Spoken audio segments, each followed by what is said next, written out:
Problem है, अंदर solution है। तारक मेहता का उल्टा चश्मा, तारक मेहता का उल्टा चश्मा। तारक भाई, बच्चे खेलते हैं क्रिकेट, रोज खिड़कियों के कांच टूट जाते हैं, कांच फोड़े ऐसे प्लेयर्स रिकॉर्ड तोड़ जाते हैं। खेलो बच्चों। तारक मेहता का उल्टा चश्मा, तारक मेहता का उल्टा चश्मा।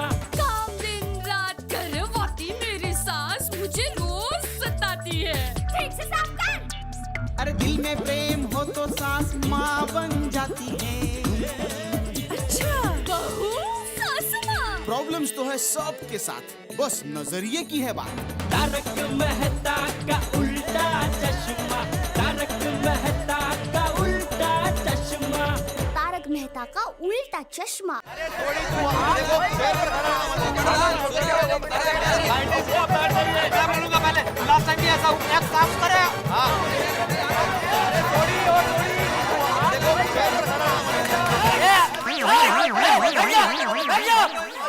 बैठ जाइए। अरे एक मिनट, चाचा जी कुछ बोल रहे भाई, चाचा जी को सुनो यार। ये बच्चों की तरह लड़ाई करना बंद करो। मेरा देश भारत पे बोलना है, आपस में लड़ना नहीं है। और देश की शान तभी बढ़ती है जब देश में एकता हो। मेहता, शुरुआत तू कर। हाँ बाबूजी, आपकी बात बिल्कुल सही है। मेहता साहब, आप प्लीज आइए। यही ठीक रहेगा। आप लोग लड़ रहे हैं, मैं बैठिए, आराम से बैठिए। ओके, आइए।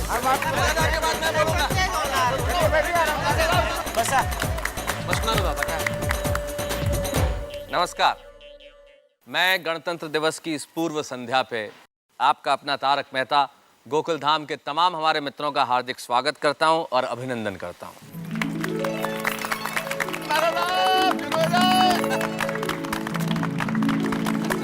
बहुत बहुत शुक्रिया।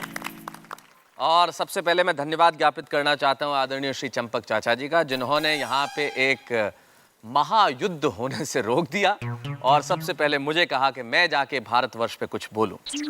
मित्रों, मेरे लिए असीम गौरव का विषय है कि मैं इस गणतंत्र दिवस की पूर्व संध्या पे आज अपने उस देश के बारे में बोलने जा रहा हूं जिस देश में पैदा होना ही हम सबके लिए बेहद अभिमान का विषय है। क्योंकि भारत सिर्फ एक भूमि का टुकड़ा नहीं है, भारत लोगों का समूह मात्र नहीं है, भारत बहती हुई नदियों का नाम नहीं है, भारत एक भौगोलिक सीमा नहीं है, भारत तो एक भाव है, भारत आत्मा की तरह हमारे शरीर में बसता है और भारत देश नहीं है, भारत हमारे प्राण है।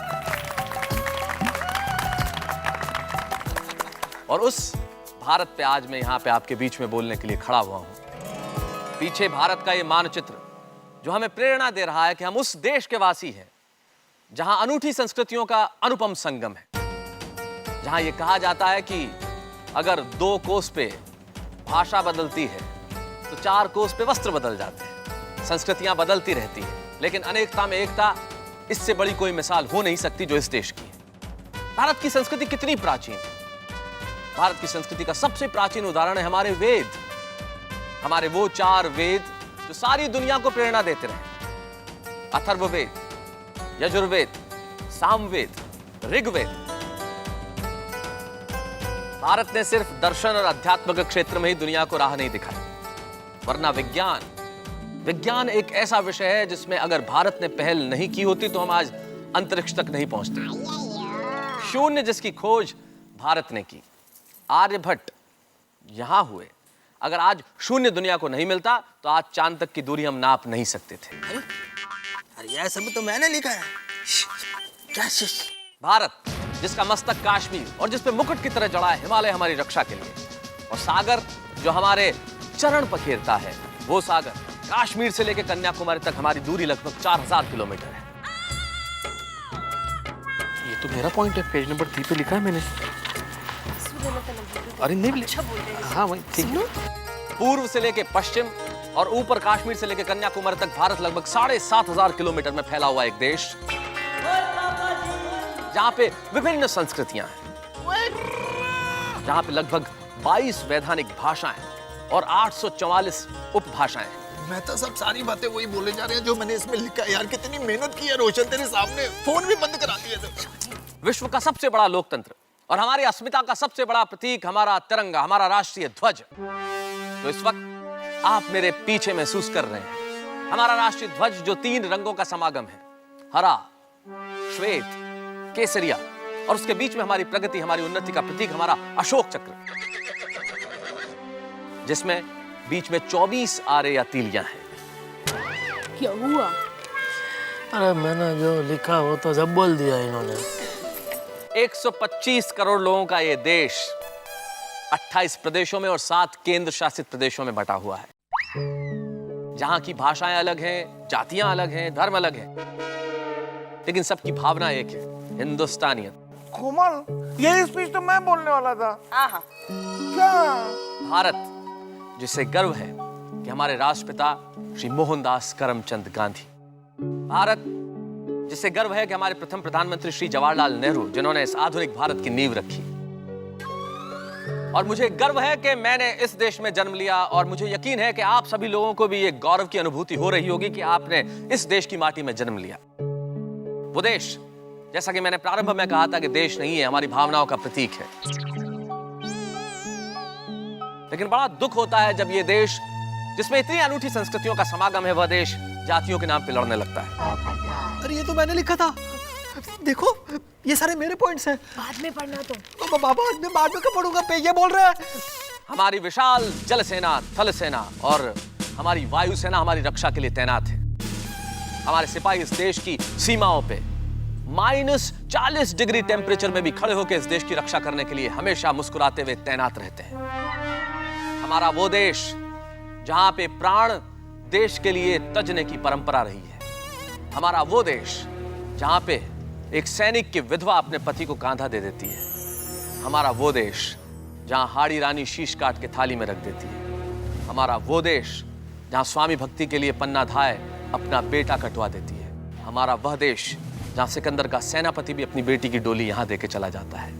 हमारा वह देश जहां पे भगत सिंह हंसते हंसते फांसी के फंदे पे झूल जाते हैं। हमारा वह देश जहां चंद्रशेखर आजाद माउजर को चूम लेते हैं। हमारा वह देश जहां एक ऊधम सिंह एक डायर से बदला लेने के लिए हजारों मील दूर लंदन जाके भी बदला पूरा करता है। हमारा वह देश जहां जलियांवाला बाग में लोग प्राण सज देते हैं लेकिन राष्ट्र की अस्मिता पे आंच नहीं आने देते हैं। यह देश जहां 20-22 साल के नौजवान हंसते हंसते फांसी के फंदे पे झूल गए इस देश को आजादी दिलाने के लिए। यह देश सिर्फ देश नहीं है, हमारी आत्मा है। और इस देश के 125 करोड़ हिंदुस्तानियों को शायद मैं यही कह सकता हूं कि अगर हमारी सबसे बड़ी ताकत है तो हमारा आत्मसम्मान, और इस आत्मसम्मान को कभी न टूटने दें न झुकने दें। ऐसे में मुझे एक कवि हैं जगदीश सोलंकी, उनकी 4 पंक्तियां याद आती हैं जो समर्पित करना चाहता हूं आप सभी को। वो यही कहते हैं कि द्वार दहरी की गर्दिश संवारो मगर गैर के दर्द हाथ बटा के जियो, चंद पल की ये सांसें समंदर भरो, चंद पल में समंदर लुटा के जियो, चाहे घर का दिया तिल मिलाता रहे, चौपालों के अंधेरे मिटा के जियो, और सर झुका करके जीने से मरना भला, अगर जियो तो यहाँ सर उठा कर जियो। जय हिंद।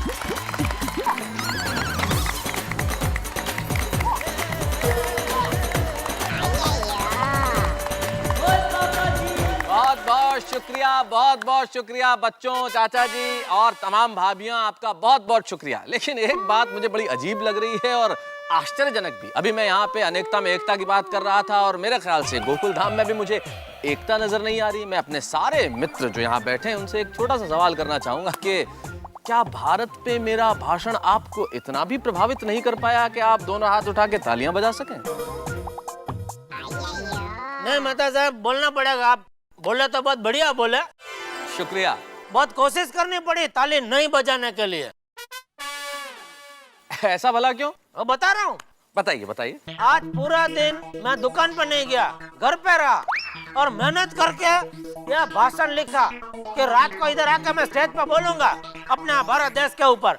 लेकिन मैंने जो जो लिखा वो सब आप बोल गए, अभी मैं क्या बोलूं? और नहीं तो क्या मेहता साहब, मैंने भी 17 पेज का भाषण तैयार किया था। उसमें से काट कूट के 10 पेज का भाषण में बोलने वाला था, पॉइंट टू पॉइंट। लेकिन मैंने जो 7 पेज काटे थे, आपने वो भी पॉइंट्स बोल दिए। अरे बोलो। अब मेरे लिए क्या बचा बोलने के लिए? मेहता साहब, कितनी मेहनत से मैंने ये स्पीच तैयार किया था, उस पर आपने पानी फेर दिया।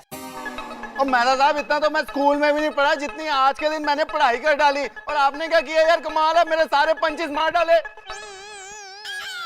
मेहता साहब, मैंने अपना क्लिनिक बंद रखा, नाश्ता नहीं किया, पेशेंट को गोली नहीं दी, गोली से बैठ के स्पीच लिखवाई, और आपने 1 सेकंड में गुड़गों पर कर दिया।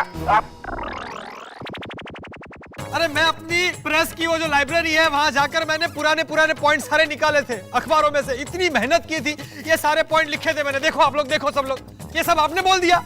ऐसा थोड़ी चलता। यानी दोस्तों, आप लोगों की पीड़ा यह है कि आप जो भाषण तैयार करके लाए थे वो बोल नहीं सके। आप लोगों का दुख यह है कि आप यहाँ पे भाषण देते और आपके लिए तालियां बजती और शायद आप इनाम जीत जाते। क्या आप लोगों का उद्देश्य सिर्फ आज भाषण देके इनाम जीतना था? नहीं भाई नहीं, थर्मस दे दो इनको भाई, हमको नहीं चाहिए थर्मस। जेठालाल, बात थर्मस की नहीं है दोस्त। सोचिए तो, मैंने वही बोला जो आप बोलना चाहते थे। फर्क क्या है? भारत आपके लिए भी वही है जो भारत मेरे लिए। और हम तमाम हिंदुस्तानियों को यह समझना चाहिए कि भारत जितना आपका है उतना ही मेरा है। हम सबका ये देश एक है।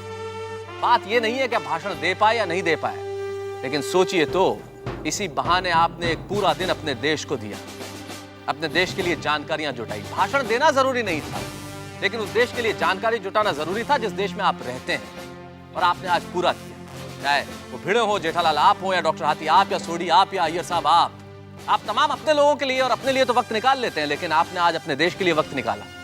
आप उसे नहीं बोल पाए, ये बात बिल्कुल अलग है, लेकिन आज जो आपने अपने देश के बारे में जाना है वो इतने सालों में नहीं जाना था। इसलिए यही कहता हूं कि फूलों से नहीं कहूंगा कुछ भी चमन के लिए, बंदूकों से नहीं कहूंगा कुछ भी अमन के लिए, लेकिन आप लोगों से इतना जरूर कहूंगा कि 2-4 मिनट ही सही वक्त निकालिए कभी अपने वतन के लिए।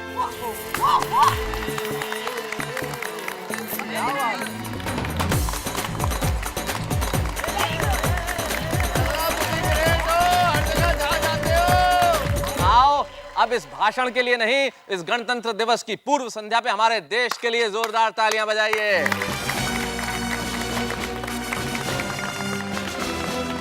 चलो दोस्तों, अब हम सब के लिए तो ये कार्यक्रम खत्म हो गया है, घर चलते हैं अभी। शुभ रात्रि। चलो चलो। एक मिनट, अभी प्रोग्राम खत्म नहीं हुआ है। अभी तो प्रोग्राम बाकी है। अब क्या बाकी है अंजलि? रुकिए रुकिए, हम सब लेडीज ने मिलके आप सबके लिए एक स्पेशल आइटम तैयार की है, धमाकेदार। भाई मुझे जानकारी दो, मैं सबको बता देता हूँ कि क्या है। बताने से बात नहीं बनेगी, वो तो आप सब लोग देखोगे तभी पता चलेगा। चलो भाई देखते हैं।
अप्रतिम, जबरदस्त।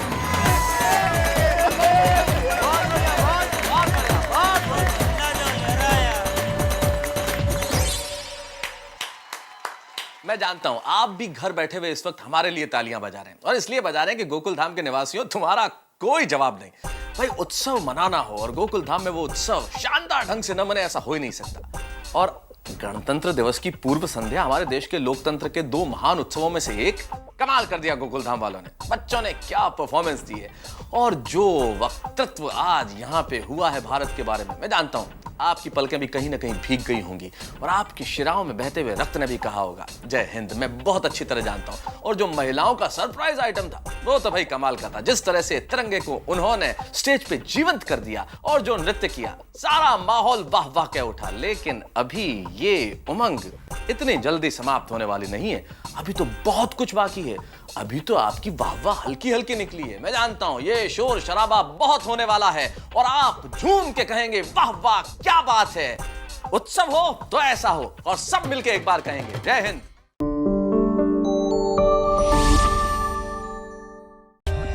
For more updates, subscribe to our channel, click the show links and enjoy watching the videos.